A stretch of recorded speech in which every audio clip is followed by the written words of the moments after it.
Hoy en Dibujando Mitos vas a ver a las 10 peores torturas del mundo. Quédate hasta el final y verás la más horrible. A mí simplemente verla me dolió.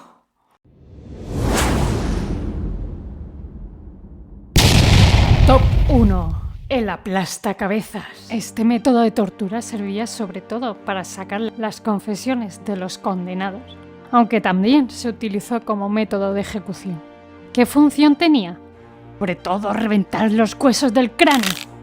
Se componía de 2 barras de hierro forjado, una barra inferior, un casquete y el tornillo principal. Su funcionamiento era muy básico, se utilizaba como si fuera una prensa, aplastando. Llegaba el verdugo y colocaba a la víctima en la barra inferior y giraba el tornillo. Esto hacía que el casquete bajara cada vez más, presionando la cabeza del reo. Y el verdugo volvía a girar el tornillo, bajando aún más el casquete. Ya te puedes imaginar lo que pasaba, ¿no?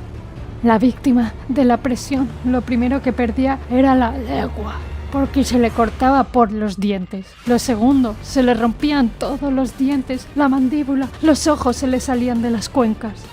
El cráneo acababa estallando. Así que, aunque quisiera confesar, no era el mejor momento. Gracias a este instrumento surgieron otros con el mismo funcionamiento. Plastapulgares, rodillas, etc.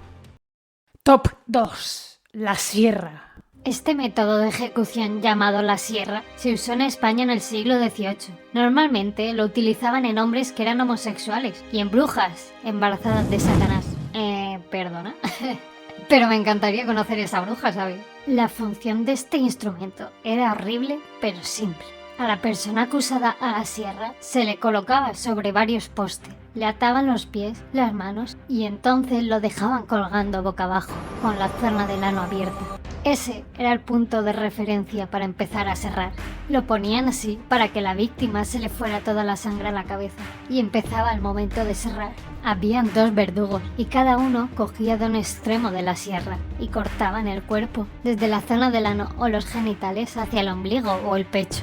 Al estar la víctima boca abajo, se impedía la pérdida de sangre. Es decir, la víctima estaba consciente mientras le serraban. Normalmente ya perdían la conciencia cuando la sierra les llegaba al ombligo, aunque habían otras personas que duraban hasta el pecho. A las mujeres que eran condenadas porque eran brujas e iban a tener un hijo del mismísimo Satanás. Lo que se pretendía con la sierra no era que confesaran, no, sino acabar con su vida y la del feto maligno. A estas mujeres les cortaban hasta el vientre. Top 3. La rata. Esta tortura tan conocida proviene de la antigua China. La empezaron a usar durante la guerra para que los prisioneros enemigos confesaran las estrategias que tenían preparadas para ellos. La forma de tortura era muy sencilla. La víctima estaba siempre desnuda, de cintura para arriba, y empezaban atándole las manos y las piernas, con cadenas o cuerdas. Le ponían encima de la barriga ratas hambrientas y las encerraban en una pequeña jaula de metal. Así las ratas empezaban a rascar y mordisquear el vientre. Pero esto no es todo. Con los años, este método de tortura lo empezaron a usar en la Edad Media. La Inquisición lo que hacía esta vez era molestar a las ratas para que se pusieran agresivas con el prisionero. También perfeccionaron la técnica acercando antorchas con fuego, calentando la jaula y añadiendo calor en la zona superior del armazón, para que así no tuvieran por dónde salir y su única salida era roer el estómago a bocados de la víctima. Claro, al final acababan desgarrando los órganos más importantes. Normalmente fallecían al instante por no suscribirse al canal, pero también lo hacían por desangramiento. Hay veces que los roedores terminaban saliendo por la boca de la víctima, después de haber roído el interior del cuerpo, y otras se iban abriendo paso a través de los órganos hasta que conseguían salir. Un claro ejemplo de esta tortura sale en la película Fast and Furious, donde colocan una rata en el estómago de una persona y calientan un cubo con un soplete. Top 4. El potro. Como ya sabéis, la Inquisición se dedicaba a crear métodos de tortura horripilantes y a ver cuál era la herramienta que más hacía sufrir sin matar a la víctima. Por eso, hoy te presento el potro de tortura. En el siglo XIII la Inquisición tenía mucho tiempo libre, así que se dedicaba a la búsqueda de herejes, ya que querían establecer el catolicismo como única religión. Miles y miles de personas fueron asesinadas por estos métodos, ya que lo que querían era que confesaran los pecados que habían cometido. El potro de tortura fue una de las herramientas utilizadas por los inquisidores en España. Se trataba de una tabla de madera que tenía cuerdas en sus extremos y un torno, es decir, el potro. Por eso ese nombre. Al reo lo tumbaban boca arriba y le ataban las manos y los pies, y conforme iban haciéndole preguntas, iban estirando las cuerdas, que giraban en sentido contrario, ya que lo que pretendían era desgarrar o desmembrar alguna extremidad. Imagínate que vas un día por la calle tranquilamente y aparecen varios señores que te cogen y te tapan la cabeza. Te llevan a un cuarto bastante oscuro y aislado y tienes enfrente de ti una especie de cama en la cual no te gustaría dormir, y te tumban boca arriba atándote los brazos y las piernas. Y lo peor es que no sabes por qué estás ahí, ya que la Inquisición eran tan majos, pero tan majos que te juzgaban sin decirte por qué, para que tú mismo confesaras el delito. Y comienzan a hacerte preguntas. ¿Viste anoche la isla de las tentaciones? ¡No! ¡No la vi, por favor! Mentira. Te empiezan a apretar las cuerdas. ¿Te has tirado un pedo en el ascensor? No, jamás lo he hecho. Y siguen estirándote y estirándote cada vez más. Y siguen haciéndote preguntas hasta que confesaras el delito o te acababan desmembrando un pie, una mano o ambos. Al final acababas confesando algo que ni tú mismo sabías el por qué habías sido condenado. Top 5. El toro de Falaris. A lo largo de la historia se utilizaron torturas como herramientas para difundir miedo y terror a la población o a aquellos que iban en contra de sus ideales. Una de esas torturas que se emplearon fue el toro de Falaris. Esta estatua, bellamente tallada en bronce, esconde un pasado muy, muy oscuro y horroroso. El toro de bronce fue inventado por Perilos de Atenas en el siglo 554 a.C. Este toro fue encargado por el tirano de la época, Falaris. Este tirano era conocido como un enfermo de las torturas, ya que disfrutaba con ellas, hasta incluso se dice que comía bebés. Este instrumento de tortura estaba hueco en su interior y tenía el tamaño real de un toro. Básicamente se basaba en introducir dentro a una persona y el toro se colocaba encima de una hoguera. Claro, la temperatura del interior empezaba a aumentar como si fuera un horno. Los alardidos y los gritos de las víctimas salían por la boca de la estatua como si el propio toro mugiera. También, para que el olor no fuera tan desagradable como el de la carne humana quemándose, introdujeron dentro de la nariz de la estatua incienso. Y así que saliera humo para recrear que la figura del animal todavía fuera más real, ya que mugía y tiraba humo por la nariz. Se cuenta también que cuando Perilos acabó su propia creación, se la enseñó a Falaris, y Falaris le dijo que se introdujera dentro del toro y gritara simplemente para comprobar si funcionaba bien el invento. Y tras introducirse dentro, el tirano corriendo cerró la trampilla y probó de su propia medicina. Se dice que a lo largo de los años, Falaris fue ejecutado también dentro del toro, ya que la población ya estaban hasta el moño. Top 6. La doncella de hierro. Esta tortura fue creada para torturar a la gente que no quería pagar impuestos o simplemente seguía otra religión diferente a la de la época. Se decía que el acusado, cuando era juzgado a la tortura de la doncella de hierro, lo metían a pasar a través de 7 salas con 7 candados, y en la última sala había un pasillo largo y oscuro donde se encontraba una especie de guardarropa en forma de figura humana de hierro. Parecía inofensivo, pero al abrirlo estaba lleno de clavos oxidados y no servía para matar, no, sino para torturar despacio. Pero, ¿quieres saber cómo funcionaba? Sigue atento y atenta, que te lo cuento a continuación.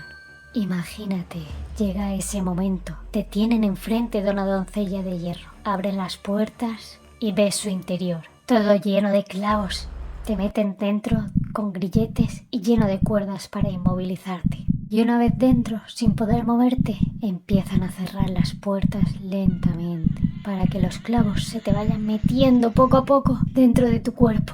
Y empiezas a notar el hierro de ellos introduciéndose en diferentes partes de tus brazos, piernas, manos, sin tocarte ningún órgano, para que sigas agonizando durante varios días, sufriendo. Y lo peor está por llegar. Después de 2 días de sufrimiento, por fin abren las puertas y mueres en segundo por desangramiento.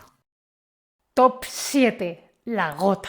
Su origen surgió a principios de la Edad Media, pero la primera constancia fue en Italia, por Hipólitos de Marsiris. Era un conocido abogado y médico italiano que se dio cuenta de la capacidad de erosión que tenía una simple gota en una roca. Y pensó: ¿y por qué no lo pruebo con personas? se colocaba a la víctima boca arriba con una especie de máscara e inmovilizado. A partir de ahí había una especie de cubo que dejaba caer una gota cada 5 segundos en la frente de la persona. Después de unas horas de goteo va dañando la piel y se empieza a formar como una especie de ampolla y que con los días se va agrandando cada vez más y se empieza a corroer, provocando un horrible dolor.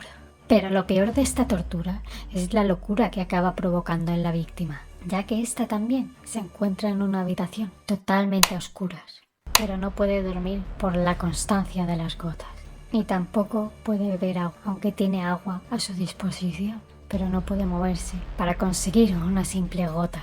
Y todo esto acabará provocando un paro cardíaco inminente. Top 8. La cuna de Judas. La cuna de Judas fue inventada en España en el siglo XVI por Hipólito Marsili y servía para que el prisionero o la prisionera confesara el delito rápidamente. El instrumento de tortura consiste en una especie de taurete con 3 o 4 patas de madera y en la base había una especie de pirámide puntiaguda y muy afilada. Se obligaba a la víctima a sentarse. Si la víctima era un hombre, se colocaba en forma que la punta se dirigiera hacia la zona del ano. Y si la víctima era una mujer, se colocaba en forma que la punta se dirigiera hacia el ano o hacia la vagina. La persona acusada estaba completamente desnuda y atada con grilletes y se bajaba poco a poco hacia la punta para que la púa se introdujera lentamente en la zona y así la persona no falleciera al instante. Se dice que la punta estaba lubricada con grasa o aceite para que penetrara correctamente. Habían 3 formas horripilantes de juzgar. Algunos de los acusados los lanzaban varias veces desde el aire hacia la punta. Otras veces le colocaban a la víctima pesas en sus pies para que la tortura fuera más rápida y dolorosa. Y otras veces mercían a la víctima para ayudar que la punta se le clavara. En esta última, la persona se desmayaba del dolor y se caía al suelo. Y si se levantaba, le volvían a repetir el proceso. Se dice también que la punta de la cuna de Judas no se limpiaba para que el prisionero o la prisionera, si sobrevivía, tuviera una grave infección y acabara muriendo. Este instrumento de tortura se usó en toda Europa. Habían en Francia, en Alemania y en Italia. Top 9. Garrote vil. Este instrumento de tortura se inventó en España en 1820 y fue legal hasta 1978. Las últimas muertes conocidas fueron en 1974, durante la dictadura de Franco, y en 1978 se abolió la pena de muerte. El funcionamiento de garrote vil era muy simple. Básicamente era una silla con un collar de hierro en la zona del cuello, atravesado por un tornillo, que cuando lo girabas le acababas rompiendo el cuello a la víctima. Se cuenta que en la historia de nuestro país, durante las Cortes de Cádiz, Fernando VII fue a ver la pena de muerte por horca de un condenado. A Fernando le pareció esta muerte tan horrible, y es que duraba tanto que decidió imponer la pena de muerte con garrote vil. Mira qué majo. Ya que decían que los condenados tenían que morir sentados y cómodamente. La muerte del acusado consistía en asfixiar, pero también en dislocar las vértebras de la columna. Esto acababa rompiendo la cervical y produciendo un coma cerebral y una muerte inminente. Pero lo más horripilante era ver al reo sufriendo. Se ponía a patalear, la cara se le desconfiguraba, los ojos se le salían de las cuencas y los gritos se escuchaban hasta en Roma. Claro, todo esto dependía de la fuerza que hacía el verdugo y la resistencia que tenía la víctima. Normalmente, la persona acababa falleciendo del estrangulamiento casi al momento. Habían algunos casos en los que la angustia se alargaba tanto que se dice que hubo un caso que duró hasta 25 minutos. Esto era debido a que la víctima tenía un cuello contundente y el verdugo era débil o novato. Esto sí que fue una verdadera tortura. Top 10. La pera de la angustia. Esta tortura, llamada pera de la angustia o pera veneciana, fue creada durante la Edad Media para juzgar a aquellas personas que se salían fuera de lo normal, como los homosexuales, las brujas y los herejes. Es decir, aquellos que no hacían mucho caso de lo que decía la religión. Así acababan. Este instrumento mecánico de tortura tenía forma de pera y tenía 4 hojas de metal con una manivela, y conforme ibas girando la manivela, las hojas se iban abriendo poco a poco. Esto acababa dilatando la zona de la víctima y desgarrándola, provocando un dolor insufrible. Esta herramienta se introducía en 3 lugares diferentes del cuerpo: en el ano, en la vagina y en la boca. Habían 3 formas diferentes de juzgar con la pera de la angustia. Si eras acusado de homosexual, te metían la pera por el ano y te iban abriendo el artefacto hasta desgarrarte por dentro. Sin embargo, si te juzgaban por bruja, te hacían lo mismo, pero esta vez te metían la pera por la vagina. Y si eras un hereje, te metían el artefacto por la boca, rompiéndote todos los dientes y causándote un sangrado intenso. La pera no se creó para causar la muerte a la víctima, sino para hacerle sufrir. Pero si te metían el instrumento por el ano o la vagina, tenías más posibilidad de morir, ya que con el tiempo acababas teniendo una infección horrible en los intestinos. En la Edad Media tampoco se preocupaban mucho por limpiar la pera, así que ya te puedes imaginar cómo estaba eso. Ahora sí, de todas ellas, ¿cuál es la que más te ha dolido? ¿Las conocías? Coméntamelo.